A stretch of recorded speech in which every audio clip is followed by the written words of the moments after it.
One of the important things with number is that students are able to show it in more ways, not just with a symbol. So if we look at the number, for example, the number 2, the symbol for 2 is this. That's not necessarily intuitive to people, that that's what that would be, but it is the number 2. We know because we've been using it so many times, and some of you might even write it slightly differently than that. The word for 2 is spelled like that, and it's pronounced 2. I can do a picture showing 2 things with 2 dots. If you play a lot of dice games, you'll probably notice that the side of the dice representing 2 looks like that. Now, another way we represent 2 is with tally marks, which is not the number 11. Careful about that. Looks like it a bit. And the other way is with, let's say, a number line.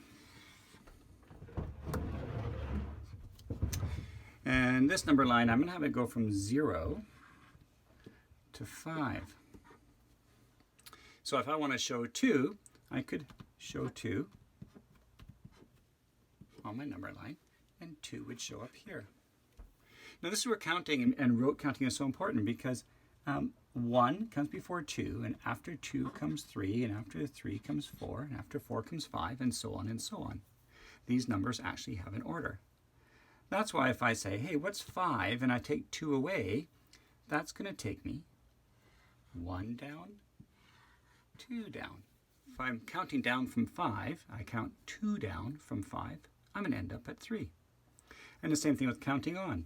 If I start at a particular number, so let's say I start at 2, and I'm going to count on by 3. So I start at the number 2, and I count on 1, 2, 3. I start at 2, 3, 4, 5. I count 3 on from 2 and end up at 5. So if I have 2 and I add 3 more, I actually have 5 altogether.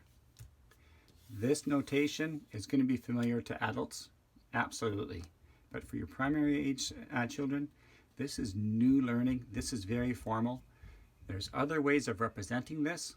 And before we even go to these visual ways, we're doing concrete things like this. I have 2, and then I added 3 more, and all together I have 5. That's a really big idea for students.